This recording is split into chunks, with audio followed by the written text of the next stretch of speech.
Let's solve some questions based on the formula W equals to I square RT, W equals to V square T upon R, W equals to VIT। इसी में हम लोग power के जो फॉर्मूले हैं उनको भी इंक्लूड करते हैं। पावर के फॉर्मूले you already know, power is work done divided by time, so P is going to be I square RT divided by T। T से T को उसी तरह से कट कर दो जिस तरीके से आपकी X ने आपका काटा था, तो T और T कैंसिल हो गए। फाइनली P का एक फॉर्मूला ये बनेगा। Similarly another one is going to be this one, and last P is equal to VI। अब ये बताने की नीड तो है नहीं भाई कि पावर की जो यूनिट होती है वो वॉट होती है, and in the same way जो आपकी वर्क डन की यूनिट होती है that is going to be joule. Clear होगा ये तो। Now let's try this question. 100 joule of heat is produced each second in a 4 ohm resistor. Find the potential difference across the register. चलिए भाई, तो सबसे पहले जो जो इन्फॉर्मेशन गिवन है वो देख लेते हैं। हीट गिवन है 100 जूल, रेजिस्टेंस गिवन है 4 ओम, टाइम गिवन है 1 सेकंड, और अपन को पोटेंशियल डिफरेंस फाइंड करने का है। कैसे होगा प्रेमियों? Formula is going to be H equals to V square T upon R। Sir ये वाला फॉर्मूला क्यों यूज किया? क्योंकि मेरे बच्चों अपन को V कैलकुलेट करने का है ना, तो इसलिए। तो चलिए भाई वैल्यूज वगैरह पुट करते हैं। V is going to be this much. Hopefully आप लोग ये वाला पार्ट कर लोगे। अब अपन को हीट, रेजिस्टेंस और टाइम की वैल्यू ऑलरेडी गिवन है, पुट करेंगे तो इवेंचुअली कुछ रूट में 400 आ जाएगा which is going to be 20। तो हमारे पास जो वोल्टेज निकलने वाला है in this case that is going to be, या definitely that is going to be 20 volt स्वाहा, है ना। Next, compute the heat generated while transferring 96,000 coulomb of charge 1 our through a potential difference of 50 volt. Heat इस बार अपन को eventually calculate करनी है। कैसी होगी बालकों? कैसे होगी बंधुओं? So potential difference is given as this much, time is given 1 hour. 1 hour को हम लोगों को सेकंड में कन्वर्ट करना है, तो हर एक घंटे में 60 मिनट होती हैं और हर मिनट में 60 सेकंड होती हैं। So that's why this much is going to be the second. Charge हमको ऑलरेडी गिवन है एंड अपन को हीट फाइंड करने का है। तो देखो भाई, हीट के अपने पास तीन फॉर्मूले हैं, I square R T, V square T upon R and V I T. But इन तीनों ही फॉर्मूले में क्यू नहीं है ना। कोई बात नहीं, हमको पता है आई के फॉर्मूले में क्यू आता है, I is equal to Q upon T, ऐसा कुछ होता है। तो सबसे पहले अपन वी आई टी ये वाला फॉर्मूला ट्राई करेंगे और आई को हम क्यू अपॉन टी से कैलकुलेट करेंगे। तो नाउ मेरे प्यारे बच्चों, I is equal to Q upon T, H is equal to V I T. तो जल्दी से आई कैलकुलेट करते हैं। क्यू की वैल्यू पुट की, टी की वैल्यू पुट की, और जीरो से जीरो का मर्डर हो गया महाराज, जीरो से जीरो का मर्डर हो गया महाराज। और सर 6 से हमने 960 को 160 टाइम कैंसिल कर दिया, फिर हमने 6 और 160 को 2 से कैंसिल किया, तो कुछ 80 अपॉन 3 आ गया। तो हमारे पास जो आई है, मतलब जो हमारा इलेक्ट्रिक करंट है, वो आ चुका है 80 अपॉन 3 एम्पियर। अब बालकों, एच इज इक्वल टू होता है वी आई टी, तो वैल्यूज लगाओ। वी की वैल्यू 50, आई की वैल्यू 50 अपॉन 3, टी की वैल्यू ये। अब अपन को बस हल्का सा सॉल्व भी तो करने का है। तो 3 से 60 को काट दो, है ना। कटा तो आपको क्या ही बार होगा, तो अब इस बार आपको काटना है। तो 3 से 60 को काटा तो आपके पास आया कुछ 20, मल्टीप्लाई करोगे तो कुछ इतना, यानी कि 4.8 इंटू 10⁻⁶ जूल। बोलो स्वाहा। Now that is going to be the answer. An electric iron of resistance 20 ohm takes a current of 5 ampere. Calculate potential difference and heat developed in 30 second. Okay, तो इस बार दो चीजें पता लगानी है, पोटेंशियल डिफरेंस भी पता लगाने का है और जो हीट जनरेट होगी वो भी पता लगाने का है। कैसे होगा, कैसे होगा, बताते हैं मेरे बंधुओं, बताते हैं। देखिए बालकों, करंट गिवन है, टाइम गिवन है और रेजिस्टेंस भी गिवन है। पता लगाने का है अपन को हीट और पोटेंशियल डिफरेंस। ठीक है सर जी, इतना तो मन ने भी समझ में आवे है। नाउ फॉर्मूला जो यूज होगा वो V equals to I R, because बहुत ही आसान है, आई भी है आर भी है। ओम्स अंकल ने जो बात बताई थी उसको अपन यूज करेंगे, है ना। तो V is equal to I R, और H के बहुत सारे फॉर्मूले होते हैं, तो इनमें से हम वी आई टी वाला फॉर्मूला यूज करेंगे। आसान है, V अपने पास आ चुका होगा, आई आर का यूज करके आई और टी ऑलरेडी गिवन है, तो हीट भी आ जाएगा। तो कर देते हैं ना मेरे बच्चों, मेरे बच्चों। चलो भाई देखो देखो देखो देखो, तो V is equal to I R, V की वैल्यू पता लगाने का है। आई की वैल्यू 5, आर की वैल्यू 20, और जब आप सॉल्व करोगे तो ये 100 वोल्ट हो जाएगा। अच्छा जी, what about H? H is equal to V I T. चलो भाई वैल्यू लगाओ, वी की वैल्यू 100, आई की वैल्यू 5, टी की वैल्यू 30। सॉल्व करोगे तो कुछ इतना, और सॉल्व करोगे तो ये कुछ इतना आ जाएगा। तो हीट जो जनरेट होगी दैट इज 1.5 इंटू 10⁻⁴ स्वाहा।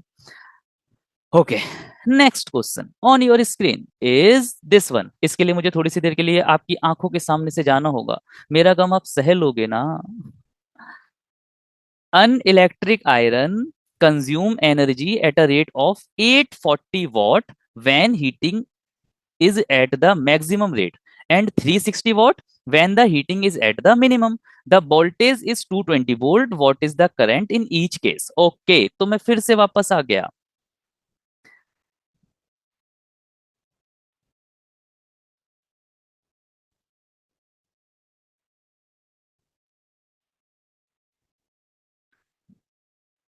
ओके, सो लेट्स से अपने पास एक इलेक्ट्रिक आयरन है जो कि आपको दिख रही है यहाँ पर। इस इलेक्ट्रिक आयरन को हमने एक सर्किट के साथ कनेक्ट किया हुआ है, जिसमें जो बैटरी लगी हुई है वो 220 वोल्ट की है। जब ये अपने मैक्सिमम रेट पर थी उस वक्त इसकी जो पावर है दैट इज 840। और जब ये, मतलब इस केस में ऑब्वियसली अगर पावर मैक्सिमम है तो हमें करंट भी मैक्सिमम मिलेगा, तो वो अपन से पूछा गया है। और सेम मिनिमम के केस में, राइट? जब ये मिनिमम पर है तो जो पावर ये इस्तेमाल कर रही है दैट इज 360 वॉट। इस केस में जो करंट होगा वो आई मिनिमम होगा, वो भी अपन से पूछा है। ओके, ठीक है सर जी। तो क्यों ना हम पावर का फॉर्मूला लगाने का ट्राई करें, है ना? तो मैक्सिमम पावर, मिनिमम पावर और वोल्टेज गिवन है। I maximum I minimum find करना है। फॉर्मूला हमारे पास होता है P is equal to V I. वैसे तो और भी होते हैं बट इस केस में यही यूज होगा। तो P maximum is equal to V I maximum. I maximum calculate करने का है तो ये हो जाएगा P maximum divided by voltage. चलो भाई वैल्यूज लगाओ, डू डू डू डू डू। जीरो से जीरो का मर्डर करो, 84 डिवाइडेड बाई 22। ओके, टू से डिवाइड करो 42, 11। तो I maximum is going to be 3.82 ampere. तो ये आपका रिजल्ट आ जाएगा। तो मैक्सिमम केस में जो आपकी प्रेस है या जो आपकी आयरन है वो जो करंट लेगी दैट इज 3.82 एम्पियर। अच्छा सर जी, ये तो समझ में आ गया। मिनिमम की बात किया जाए तो मिनिमम जो करंट ये कंज्यूम करेगी that is minimum power divided by voltage. Minimum power 360 है, वोल्टेज 220 है। जीरो ने जीरो जीरो को खा गया। अब 36 डिवाइडेड बाई 22, टू से डिवाइड करो 11 का 18 से डिवाइड कर देना, तो ये कुछ हो जाएगा 1.64 एम्पियर। होपफुली आपको ये क्वेश्चन समझ में आ गया होगा। तो चलिए भाई आगे बढ़ते हैं। Okay. An electric bulb is rated 220 volt and 100 watt. When it is operated on 110 volt, the power consumed will be, मतलब कितनी पावर कंज्यूम होगी जब हम इसको 110 वोल्ट पर यूज करेंगे। बहुत आसान सा क्वेश्चन है। देखो भाई हमारे पास एक बल्ब था, ये किसी सर्किट के साथ कनेक्टेड है। इस सर्किट में अगर 220 वोल्ट का करंट प्रोवाइड किया जाएगा तो इसकी जो पावर होगी वो बनेगी 100 वॉट।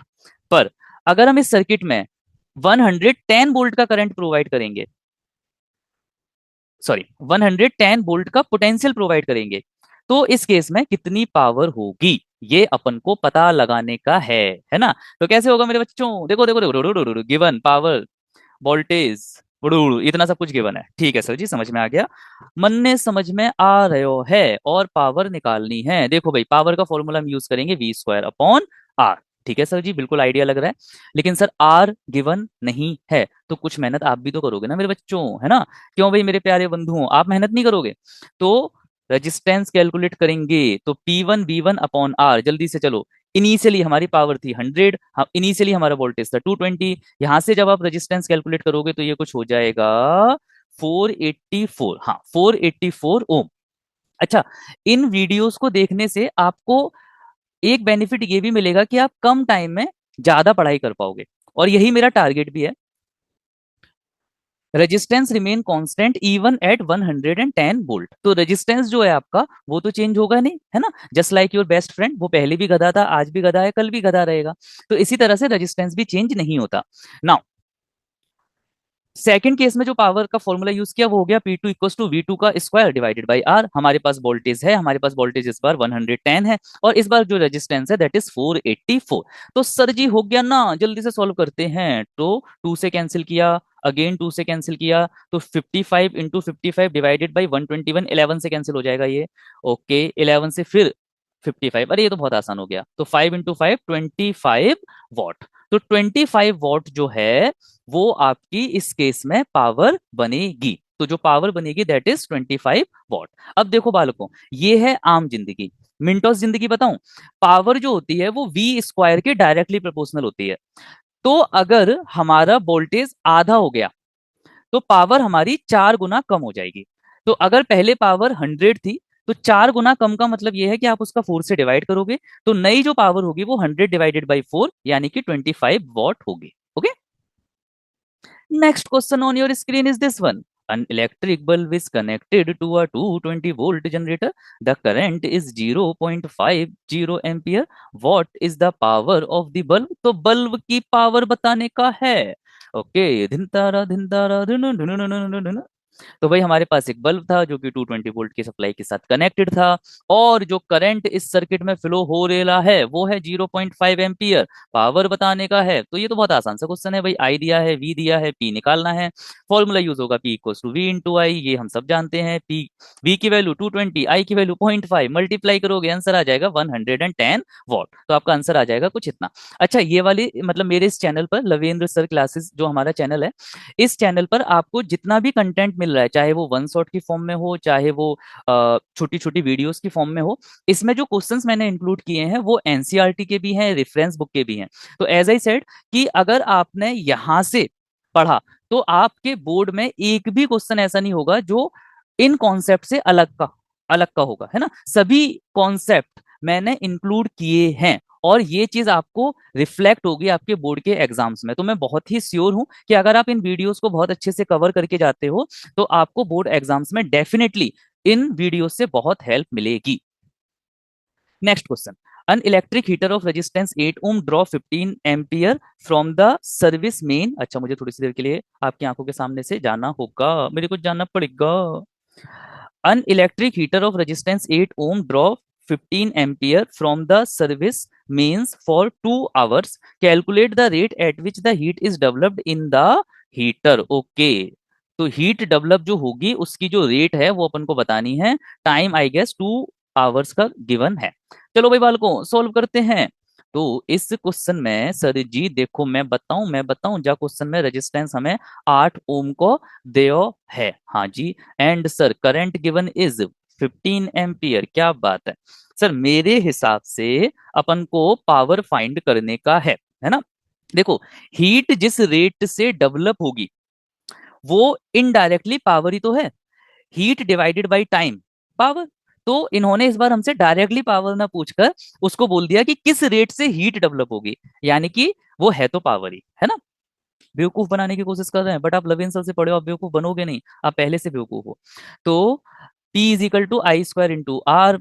चलिए भाई वैल्यूज निकालते हैं। आई की वैल्यू 15 है, आर की वैल्यू 8 है। हल्का सा सॉल्व करोगे तो ये कुछ इतना आ जाएगा मालिक, इतना आ जाएगा। सर पावर की यूनिट तो वॉट होती थी, आपने तो यहाँ जूल पर सेकंड लिखी हुई है, क्योंकि गधों पावर की एक यूनिट जूल पर सेकंड भी होती है। Power is equal to H upon T. H मतलब हीट, यूनिट जूल। टी मतलब टाइम, यूनिट सेकंड। तो power is equal to H upon T, unit is going to be joule upon second. तो 1 joule upon second 1 what के बराबर भी होता है। Okay. Next question on your screen is this one. Two lamp, one rated 100 watt at 220 volt and the other rated 60 watt at 220 volt are connected in parallel। ठीक है भाई, ऐसे parallel connect किया है। To electric means supply, what current is drawn from it if the supply voltage is 220 volt। Halwa question है ये तो। देखो भाई बालकों, अपने पास दो बल्ब हैं, ठीक है। एक की पावर 100 वॉट, दूसरे की पावर 60 वॉट, और इनको कनेक्ट किया गया है पैरेलल मैनर में। ठीक है सर जी, समझ में आ गो। जाके बात बताओ सर का है 220 वोल्ट की सप्लाई दी है, ठीक है। तो करंट कितना कितना ड्रॉन करेंगे ये दोनों बल्ब, ये अपन को पता लगाने का है। ठीक है सर जी, पता लगाते हैं। देखो सर, पहले वाले की पावर इतनी, दूसरे वाले की इतनी, वोल्टेज इतना, हाँ जी। करंट पता लगाना है, ठीक है भाई। तो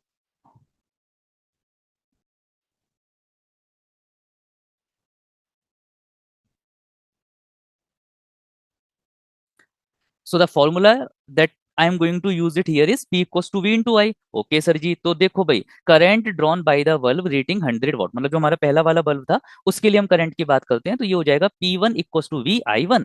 I1 की वैल्यू निकालनी है, इसकी पावर अपन के पास है 100 और वोल्टेज अपने पास है 220। हल्का सा सॉल्व करेंगे तो ये कुछ आंसर आ जाएगा। इसके बाद सेकंड वाले केस में अपन को I2 कैलकुलेट करने का है, पावर है इसकी 60, वोल्टेज है इसका 220, तो current drawn from the line, तो जो हमारा पूरा की पूरा सर्किट है उसमें कितना करंट जाएगा, I1 प्लस I2। ऑब्वियस सी बात है, तो ये हो जाएगा कुछ इतना, हल्का सा सॉल्व करोगे तो आपके पास आंसर आएगा 0.727 एम्पियर। यार क्या बात है सर जी, समझ में आ गया, समझ में आ गया।